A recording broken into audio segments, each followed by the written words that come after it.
किराएदार बेटा। उठ जा नालायक, सुबह के 8 बजने को है। तुझे एग्जाम नहीं देना क्या? थोड़ी देर और सोने दीजिए ना पापा। तू उठता या फिर मैं तेरे ऊपर पानी फेंकूं? रोज गधों की तरह सोता रहता है, पेपर की कोई टेंशन ही नहीं है। और एक हमारा समय था जब हम पेपर में फेल होने के डर से रात भर पढ़ा करते थे, सो ही नहीं पाते थे। तो क्या आप उसका बदला मुझसे लेंगे? मैं 15 मिनट बाद उठ जाऊंगा, आप प्लीज जाइए, मुझे डिस्टर्ब मत कीजिए।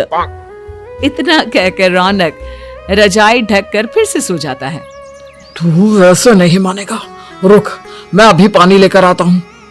बस फिर क्या था, इतना कहकर वो भागते हुए बाथरूम में जाते हैं और पानी की एक बड़ी सी बाल्टी लाकर रौनक के ऊपर फेंक देते हैं। पानी पड़ते ही रौनक झट से उठ जाता है।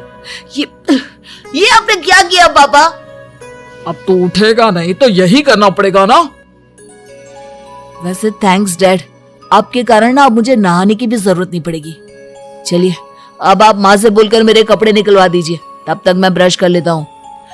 वैसे कल ना आप एक काम और करना, नहलाने के साथ साथ मुझे ब्रश भी करवा देना। ये ब्रश करने में ना मुझे बहुत आलस आता है। रौनक की बातों से अरविंद का मुंह खुला का खुला रह जाता है। वो अपनी पत्नी कमला के पास जाता है और रौनक की हरकतों के बारे में बताता है, जिसे सुन उसकी पत्नी हंसने लगती है। तुम अपने बेटे को समझाने के बजाय हंस रही हो। रौनक बच्चा है, धीरे धीरे सुधर जाएगा। आप क्यों उसके पीछे पड़े रहते हो? अभी नहीं सुधरेगा तो कब सुधरेगा?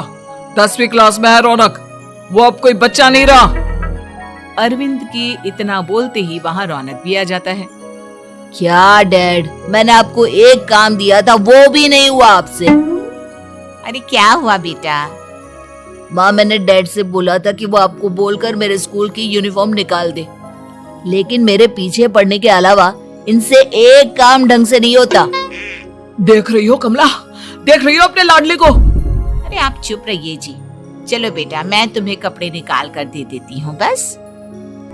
ऐसे ही साल पर साल बीतते जाते हैं, लेकिन रौनक के रवैये में कोई बदलाव नहीं आता। वो पहले से भी ज्यादा आलसी और पूरी तरह अपने माता पिता पर निर्भर हो जाता है। 2 साल बाद पता नहीं कहाँ गायब रहता है पूरे दिन, अब तक तो आ जाना चाहिए था। अरे आप इतनी फिक्र क्यों कर रहे हैं उसकी? दोस्तों के साथ खेल रहा होगा, आ जाएगा अभी। ये कोई टाइम है खेलने का? 10 बजने वाले हैं, इतनी रात में कौन खेलता है? कमला कुछ कहती उससे पहले ही रौनक वहाँ आ जाता है। मम्मी जल्दी से खाना लगा दो, बहुत भूख लग रही है। तुम्हें तब तक खाना नहीं मिलेगा जब तक तुम बता नहीं देते कि इतनी रात गए कहाँ से आ रहे हो। ओ प्लीज डैड, अब आप एसी पे प्रद्युमन बनकर मेरे सर पर बंदूक लेकर मत बैठ जाना। अपनी फालतू की बकवास बंद कर और बता कहाँ से आ रहा है। माँ अब समझाइए ना डैड को। बता देना बेटा, इनको भी तसल्ली हो जाएगी। आप बोल रही हैं तो बता देता हूँ, मैं दोस्तों के साथ मूवी देखने गया था, इसलिए देर हो गई। तू इन सब चीजों में मेरे पैसे उड़ाता है? कभी 1 रुपया कमाने के बारे में सोचा है तूने? जब देखो हवा की तरह पैसे उड़ाता रहता है। माँ अब आप इन्हें चुप करा दीजिए, वरना ना मुझे गुस्सा आ जाएगा। अच्छा क्या कर लेगा? बता ना, क्या कर लेगा तू? वैसे बात तो ठीक ही है, मैं कर ही क्या सकता हूँ। पैसे तो फिर भी मैं आपसे ही मांगूंगा ना। चलिए अब ये सब बात छोड़िए और मम्मी मेरे लिए खाना लगा दीजिए। अभी लगा देती हूँ बेटा। मैं बता रहा हूँ कमला, एक दिन ये ऐसे ही बिगड़ जाएगा। उफ़ो, आप क्यों इतना पीछे पड़े रहते हो मेरे बच्चे के? बाद की बात में देखेंगे, अभी आप शांति से उसे खाना खाने देंगे। अगले दिन डैडी मुझे 10,000 रुपए चाहिए। हाँ? अब इतने पैसे क्यों चाहिए तुझे? डैड आप बिना सवाल किए कभी पैसे नहीं दे सकते क्या? जब तक तू बताएगा नहीं तुझे पैसे भी नहीं मिलेंगे। अरे अब आप अपने बेटे को पैसे भी नहीं दे सकते? नालायक, तेरी उम्र के लोग नौकरी करते हैं और एक तू है जो नौकरी करने का नाम ही नहीं लेता कभी। आप लोगों के होते हुए भला मैं नौकरी क्यों करूं? अरे हम कब तक पैसे देंगे तुझे? तुझे भी तो अपने पैरों पर खड़ा होना होगा ना। कौन सा उधार के पैरों पर खड़ा हूँ? अपने ही तो पैरों पर खड़ा हूँ मैं। इसी तरह रौनक दिन प्रतिदिन लापरवाह होता जाता है। उसकी लापरवाही को देखते हुए अरविंद और कमला अपने बेटे की शादी कराने का फैसला लेते हैं और 1 महीने के अंदर अंदर ही रौनक की शादी मेघा नाम की लड़की से करा देते हैं। शादी के कुछ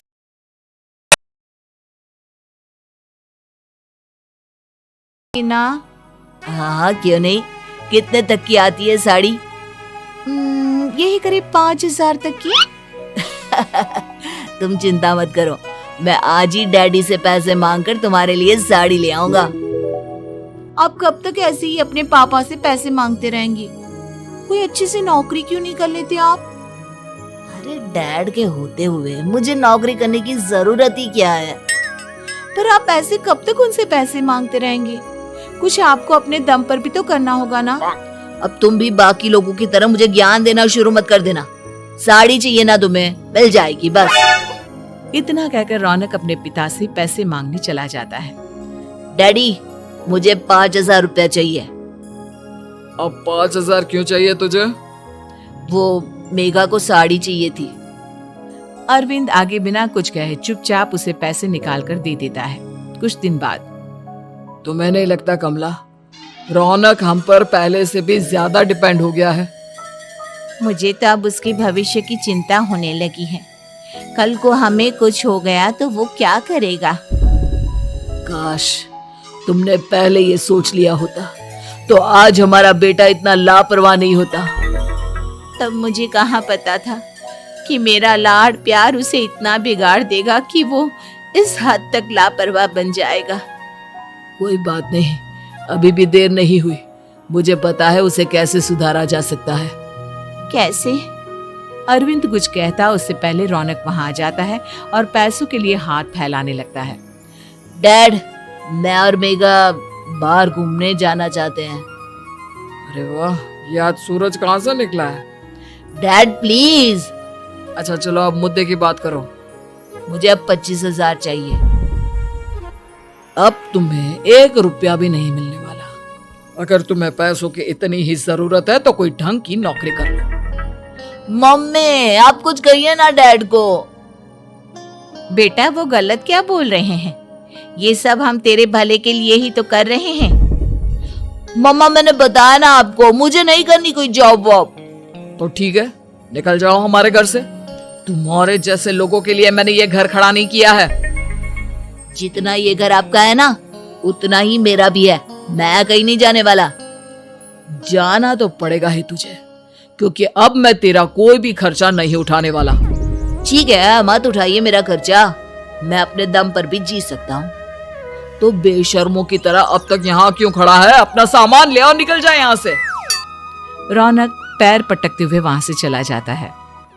घर से निकालना जरूरी है क्या उसे? बिना पैसों के कौन रखेगा उसे किराए पर? अगर उसका भविष्य सुधारना है तो हमें अपने दिल पर पत्थर रखकर ये कदम उठाना ही होगा। दोनों बात कर रहे होते हैं कि रौनक अपनी पत्नी के साथ एक बड़ा सा बैग लेकर घर से निकल जाता है, लेकिन घर से बाहर उसे कोई भी मुफ्त में अपने घर किराए पर नहीं रखता। अंत में थक हार कर वो फिर से अपने घर चला जाता है। क्या हुआ? थोड़ी देर पहले तो दहाड़ते हुए घर से निकला था, अब क्या हुआ? नहीं रखा ना किसी ने तुझे किराए पर? डैड प्लीज, मैं कुछ दिनों में कोई अच्छी सी नौकरी शुरू कर दूंगा। आप तब तक तो हमें रख लीजिए प्लीज। सुबह से रात हो चुकी है लेकिन कोई हमें रखने को राजी नहीं है। अब आप ही बताइए, इतनी रात को मैं मेघा को लेकर कहाँ जाऊंगा? ठीक है, बहू की वजह से मैं तुझे घर पर रख रहा हूँ, लेकिन तू इस घर में एक बेटे की नहीं बल्कि एक किराएदार की हैसियत से रहेगा। 3 महीने हैं तेरे पास। इन 3 महीनों के अंदर अंदर मुझे तेरी पहली तनख्वाह हाथ में चाहिए, समझ गया? पक्का डैड, इन 3 महीनों के अंदर अंदर तो कोई बढ़िया सी नौकरी ढूंढ ही लूंगा मैं। ऐसे ही धीरे धीरे समय बीतने लगता है और अरविंद के दिए 3 महीनों में से 2 महीने बीत चुके होते हैं। पापा जी ने हमें 3 महीने दिए थे, जिसमें से 2 महीने तो बीत चुके हैं। अब ये आखिरी महीना बचा है। अरे तुम चिंता मत करो, आज मेरा ना 2 जगह इंटरव्यू है, दोनों में से कहीं ना कहीं तो जॉब लगी जाएगी। अच्छा, all the best. Raunak interview के लिए निकल जाता है, जिसके बाद शाम में रौनक घर आता है। कैसा गया इंटरव्यू? आपकी नौकरी लगी या नहीं? अरे पहले सांस तो ले लेने दो अच्छे से।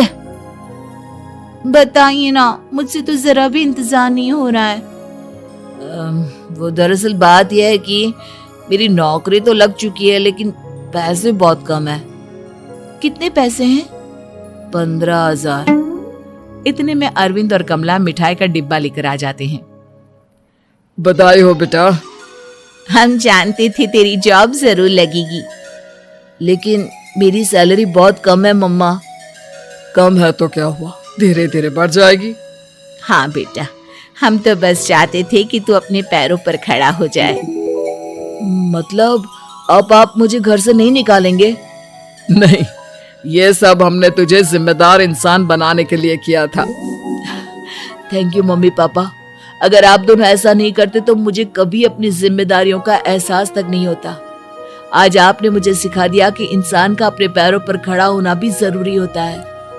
इतना कहकर रौनक झट से अपने माता पिता के गले लग जाता है और अपनी कमाई की पहली तनख्वाह वो अपने माता पिता के हाथ में सौंपता है। इस तरह रौनक एक गैर जिम्मेदार